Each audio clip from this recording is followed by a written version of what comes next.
good evening मैंने देखते आज आम घरे माछ अच्छी माछ आम दिवर गाँव आसते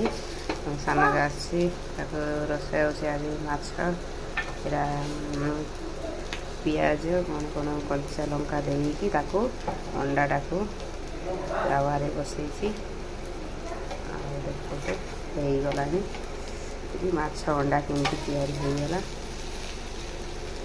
मस्त टेस्टी लगे मु तो आज खाइबी नहीं देगी तो पुणी घर को ये शुभम केमती माछ बसी